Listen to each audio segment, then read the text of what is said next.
થિયરીના ચારે ચાર અભિગમ તમને સમજાવ્યા મૂડી માળખાની અંદર.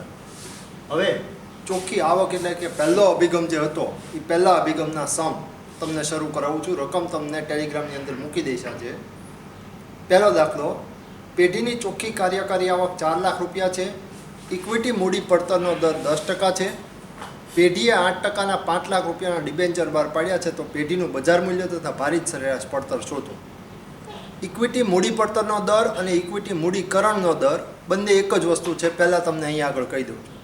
એટલે મૂડીકરણ દર કે ઇક્વિટી મૂડી પડતરનો દર કે અથવા 10%ના ઇક્વિટી શેરનો સમાવેશ થાય છે, બધી એક જ વસ્તુ થઈ.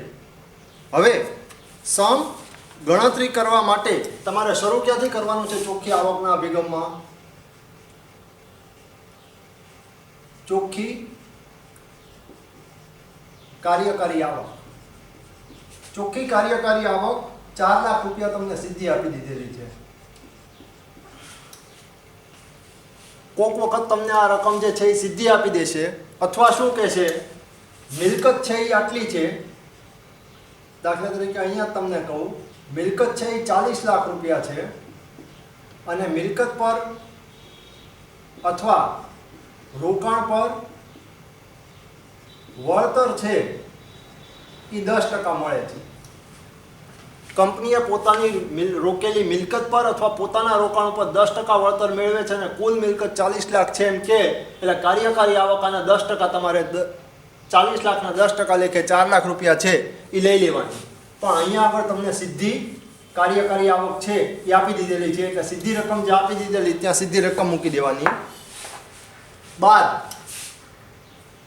સૌથી પહેલું જે આવક કે નફો થાય એમાંથી તમને ખ્યાલ છે કે ડિબેન્ચર હોલ્ડર જે હોય એ ડિબેન્ચર હોલ્ડરનો હક પહેલાં વ્યાજ મેળવવાનો લાગે. એટલે બાદ ડિબેન્ચરનું વ્યાજ. હવે અહીંયા ડિબેન્ચર કેટલાના આપેલા તમને? 5 લાખ રૂપિયાના ડિબેન્ચર છે અને 8% વ્યાજ છે. એટલે 40,000 રૂપિયા ડિબેન્ચરનું વ્યાજ બાદ થાય. એટલે રકમ તમારી પાસે કેટલી આવી? 3,60,000. 3,60,000 જે આવ્યું એ ઇક્વિટી શેર હોલ્ડર માટેનો નફો કહેવાય.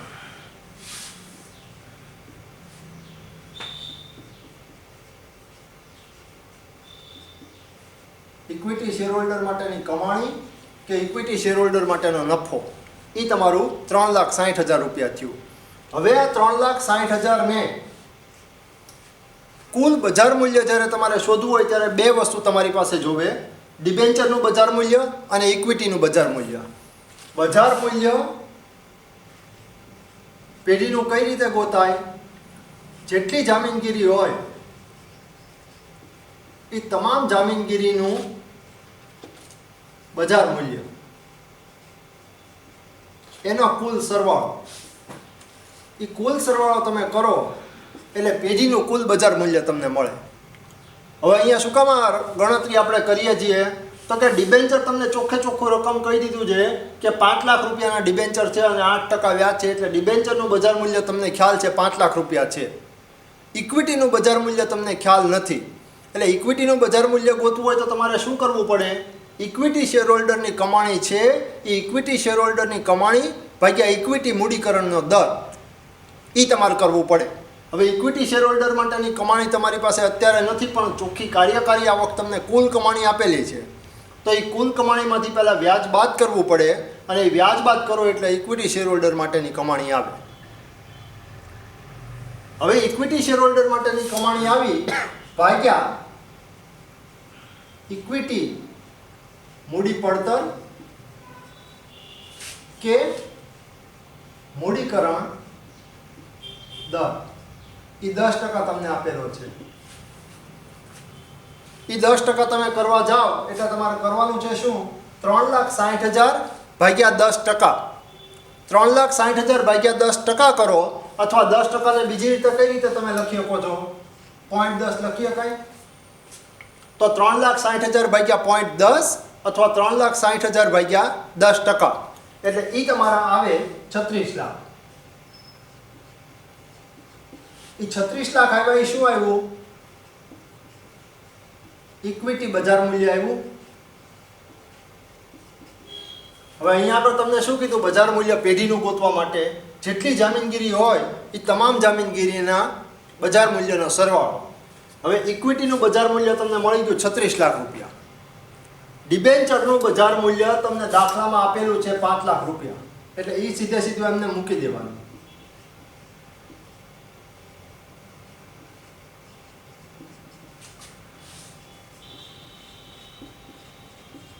એટલે ઈ આવે તમારું 41 લાખ. આ તમને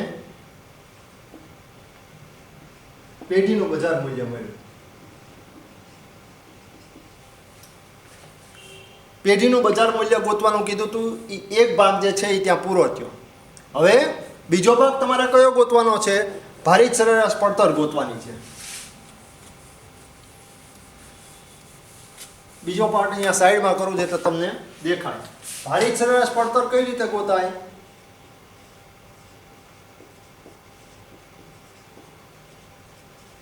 અગાઉ જે મૂડી પડતરનો સમ હતો એના કરતાં ફોર્મ્યુલા અહીંયા અલગ છે, એટલે એ ફોર્મ્યુલા અહીંયા કામ નહીં આવે. એની ફોર્મ્યુલા ચોખ્ખી કાર્યકારી આવક ભાગ્યા પેઢીનું બજાર મૂલ્ય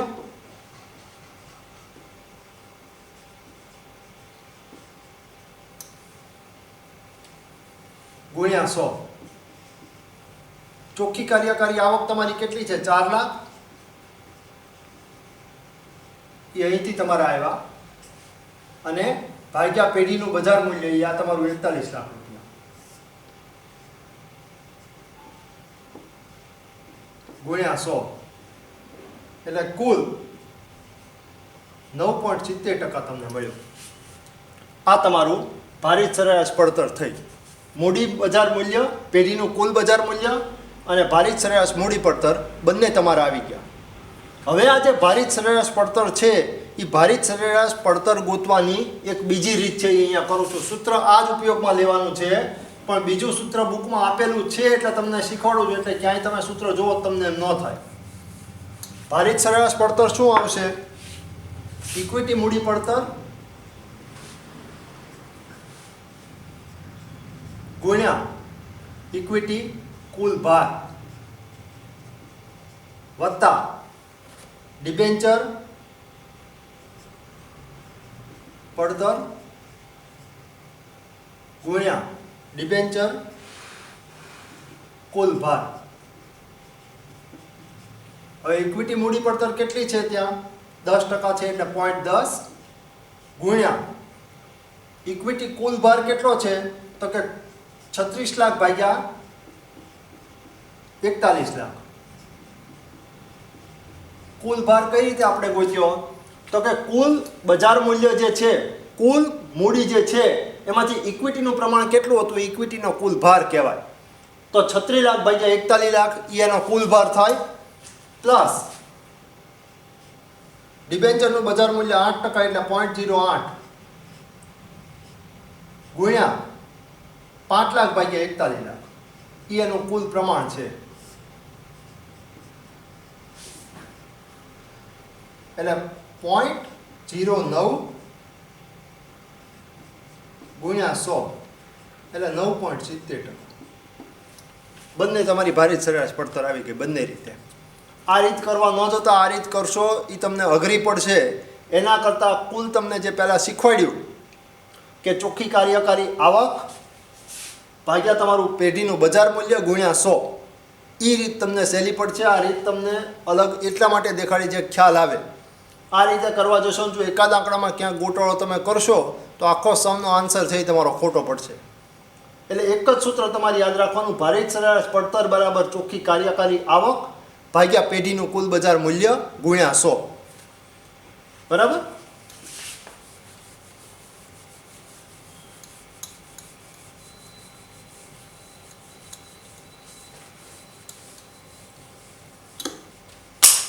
કન્ટિન્યુ કરવાનું છે. હા.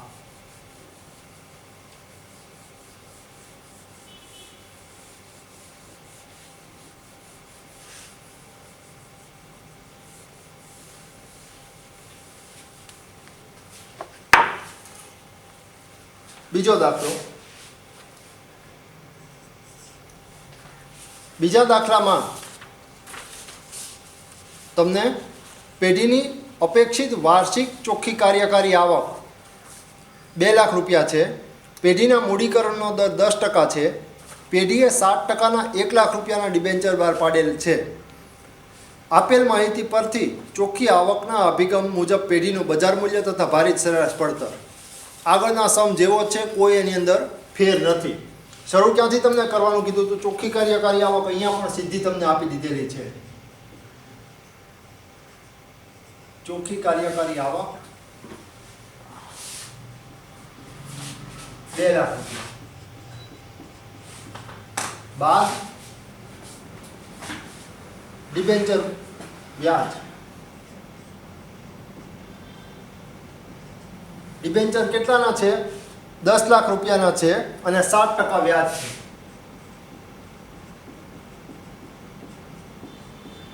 એટલે 70,000 ડિબેન્ચરનું વ્યાજ થાય. એટલે 1,30,000 તમારું ઇક્વિટી શેર હોલ્ડર માટેની કમાણી થાય.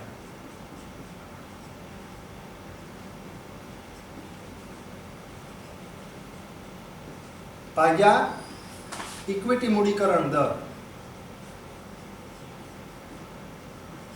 ઇક્વિટી મૂડીકરણ દર તમને 10% આપેલો છે.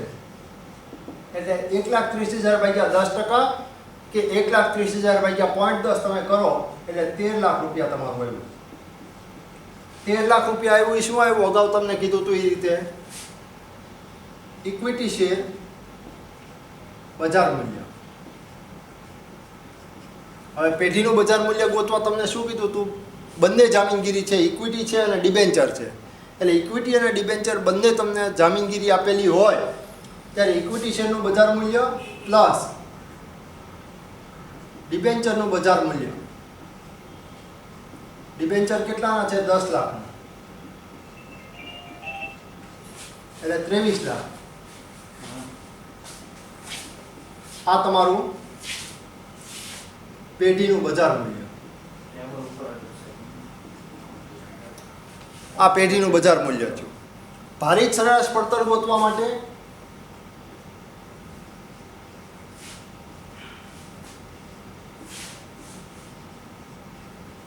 ભારિત સરેરાશ પડતર ગોતવા શું સૂત્ર છે?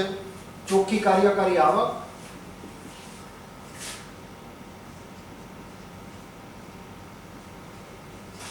ભાગ્યા પેઢીનું બજાર મૂલ્ય